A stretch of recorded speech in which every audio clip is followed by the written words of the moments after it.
Bom dia, graça, paz e misericórdia da parte do nosso Senhor e Salvador Jesus Cristo. No projeto Leia a Bíblia Comigo, nos encontramos em Ezequiel, no capítulo 11, que tem o título O Juízo de Deus contra os chefes do povo.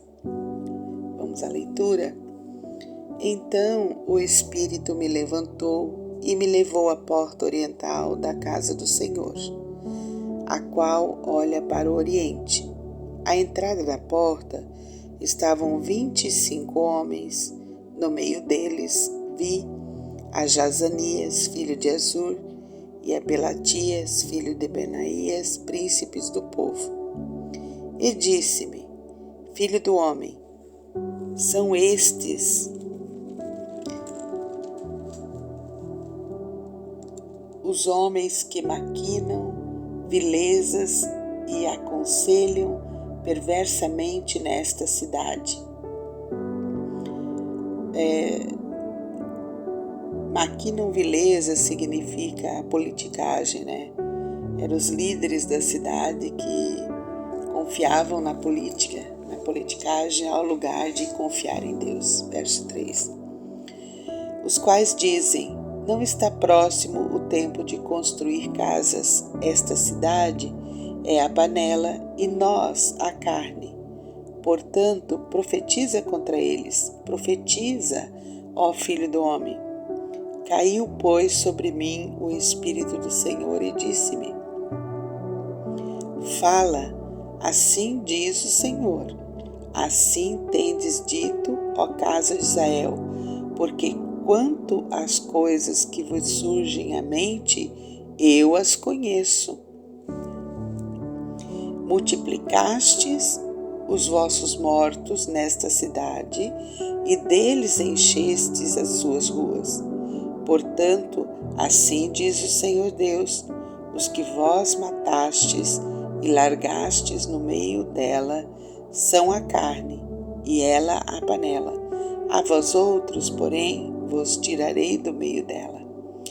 Temestes a espada, mas a espada trarei sobre vós, diz o Senhor Deus. Tirar-vos-ei do meio dela e vos entregarei nas mãos de estrangeiros e executarei juízos entre vós. Caireis a espada, nos confins de Israel vos julgarei e sabereis que eu sou o Senhor. Esta cidade não vos servirá de panela, nem vós servireis de carne no seu meio.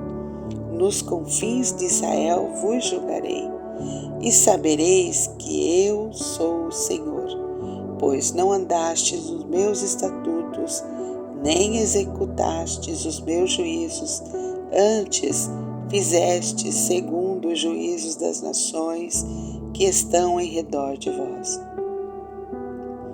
Ao tempo em que eu profetizava, morreu Pelatias, filho de Benaías. Então caí com o rosto em terra, clamei em alta voz e disse: Ah, Senhor Deus, darás fim ao resto de Israel? Veio a mim a palavra do Senhor dizendo: Filho do homem, teus irmãos, os teus próprios irmãos, os homens do teu parentesco e toda a casa de Israel, todos eles são aqueles a quem os habitantes de Jerusalém disseram: Apartai-vos para longe do Senhor, esta terra se nos deu em possessão. Portanto dize: assim diz o Senhor Deus: ainda que os lancei para longe entre as nações, e ainda que os espalhei pelas terras, todavia lhes servirei de santuário por um pouco de tempo nas terras para onde forem. Dize ainda: assim diz o Senhor Deus: hei de ajuntá-los no meio dos povos, e os recolherei das terras para onde foram lançados, e lhes darei a terra de Israel. Voltarão para ali e tirarão dela todos os seus ídolos detestáveis e todas as suas abominações. Dar-lhes-ei um só coração, espírito novo porei dentro deles. Tirarei da sua carne o coração de pedra e lhes darei coração de carne, para que andem nos meus estatutos e guardem os meus juízos e os executem. Eles serão o meu povo e eu serei o seu Deus. Mas quando aqueles cujo coração se compraz em seus ídolos detestáveis e abominações, eu farei recair sobre sua cabeça as suas obras, diz o Senhor Deus. Então os querubins elevaram as suas asas, e as rodas os acompanhavam, e a glória de Deus de Israel estava no alto sobre eles. E a glória do Senhor subiu do meio da cidade e se pôs sobre o monte que está no oriente da cidade. Depois o Espírito de Deus me levantou e me levou na sua visão à Caldeia para os do cativeiro, e de mim se foi a visão que eu tivera. Então falei aos do cativeiro todas as coisas que o Senhor me havia mostrado. Capítulo 11 mostra que Ezequiel, Deus está dando para ele a visão praticamente no mesmo tempo, no momento em que as coisas estão acontecendo lá em Jerusalém. Ele no cativeiro está tendo a visão, Deus está mostrando, né? E aí o capítulo 11 fala também para a gente, por meio de uma metáfora, comparando a cidade de Jerusalém com uma panela e o povo com a carne. Significando, queridos, que aqueles homens que estavam liderando a cidade, eles estavam confiando nos seus muros, confiavam no seu templo, confiavam na sua segurança, né? Da mesma maneira que a carne ela é protegida do fogo ardente por causa da panela de ferro, eles criam dessa forma, eles criam que a cidade estava protegida, que nada podia acontecer com a cidade, que a cidade ficaria de pé, que o templo ficaria de pé. Eles criam que nada podia atingi-lo. Eles confiavam na política, eles confiavam na força do braço, na força de si próprios, né? E deixaram de confiar no Deus vivo e verdadeiro. Lá no verso 18, a gente tem a declaração que hoje é fato. Depois da volta do cativeiro, os israelitas nunca mais caíram na tentação da idolatria. E ali no verso de 19 até o 25, nós temos a promessa que depois da disciplina executada, o povo aprenderia a adorar em espírito e em verdade a Deus vivo e verdadeiro. E que Deus lhe daria um renovo, lhes daria um novo coração, um novo espírito, que mesmo com o templo destruído, os fiéis encontrariam dentro de si mesmo o lugar de adoração diante da glória de Deus. Lembra que no templo havia a Arca da Aliança, e a Arca da Aliança ela tinha a glória de Deus, estava dentro daquele lugar do Santo dos Santos. Então o povo, os sacerdotes viam a glória de Deus naquele lugar. Era um lugar específico, o lugar onde a glória de Deus permanecia. E quando o templo foi destruído, a glória de Deus, ela sobe, como diz o versículo 23, a glória do Senhor subiu do meio da cidade e se pôs sobre o monte que está no oriente da cidade. Então, quando o templo é destruído, a glória de Deus sobe. Mas Deus daria um novo lugar de adoração, onde a glória de Deus pode ser percebida, que é a renovação, queridos, do nosso coração.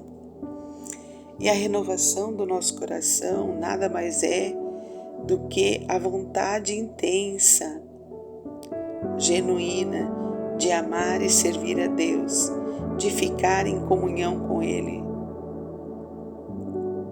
no tempo que se chama hoje e na eternidade.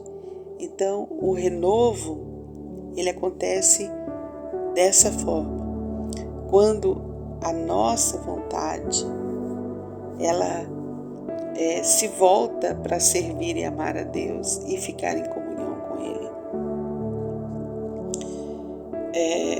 Também é bom que a gente diga, né, que a gente lembre, e eu quero ler de novo para fixar, verso 19 e verso 20, dar-lhes-ei um só coração, espírito novo porei dentro deles, tirarei da sua carne coração de pedra e lhes darei um coração de carne, para que andem nos meus estatutos e guardem os meus juízos e os executem.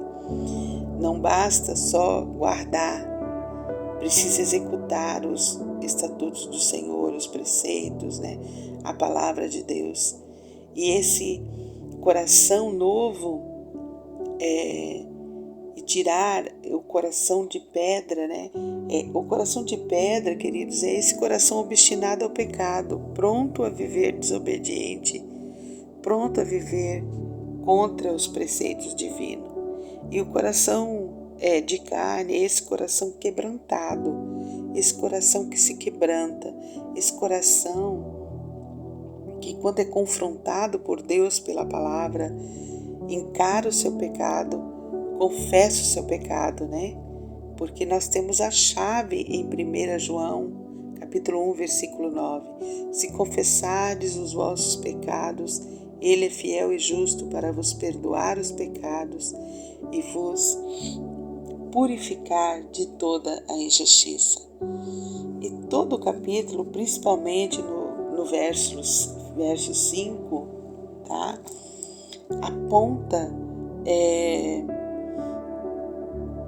Aponta para a promessa de Jesus Cristo, né? Toda revelação, ela aponta para a promessa de Jesus Cristo, né?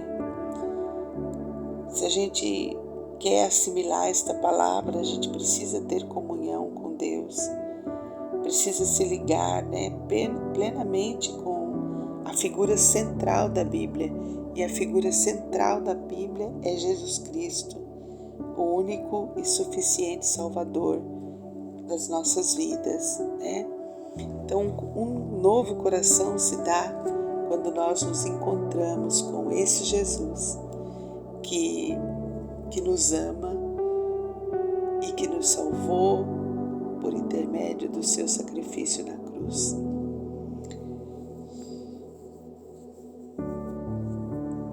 Vamos orar.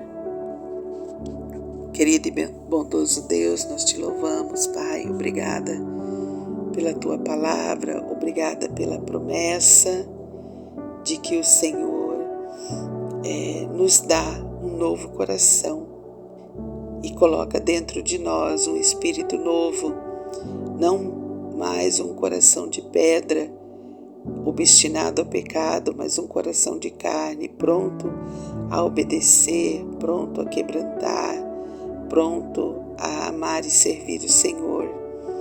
Obrigada, Pai, por esta palavra, Pai. Queremos te apresentar o dia de hoje. Queremos te pedir, ó Deus, que nesse dia o Senhor venha sobre nós com tua graça, com tua glória, com tua misericórdia, nos dando, Senhor Deus, um dia cheio da tua presença, Pai. Que a tua presença possa ser sentida por nós hoje, Pai. Enche o nosso coração, nos dá alegria. Paizinho querido, enche a nossa vida, Pai.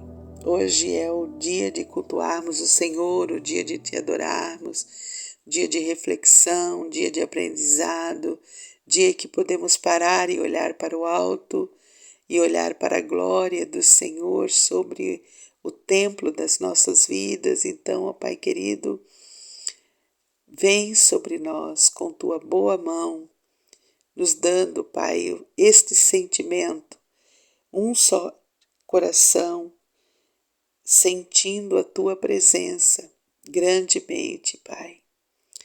Nos abençoa, nos ajuda com Tua presença, Pai.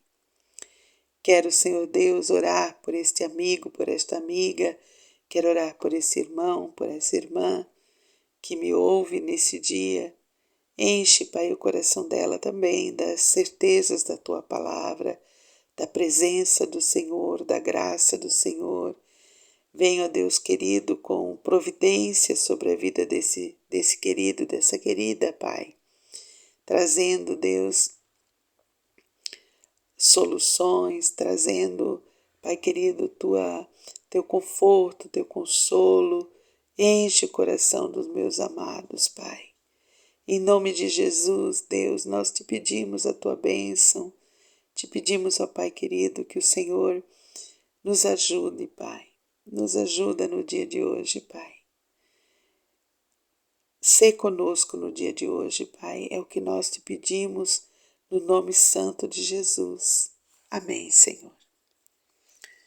Queridos, hoje é domingo, o dia do Senhor, o dia de irmos ao templo, né? Irmos à igreja, cultuar, adorar. Mas não podemos nos esquecer, né, de que nós somos o templo do Espírito Santo. Quando nós aceitamos a Cristo como Senhor e Salvador, nós somos o templo do Espírito Santo. Ele é conosco sempre, nós o cultuamos sempre. Mas é importante estarmos em comunhão, é importante estarmos juntos, cultuando e adorando o Senhor. Então tenha um bom domingo, um domingo cheio da presença do Senhor, cheio de instrução, orientação, cheio da glória do Senhor sobre a sua vida. Que Deus te abençoe. Lembra de ser Jesus na vida de alguém, lembra de abençoar a vida de alguém. E tenha um domingo abençoado e até amanhã, se Deus nos permitir.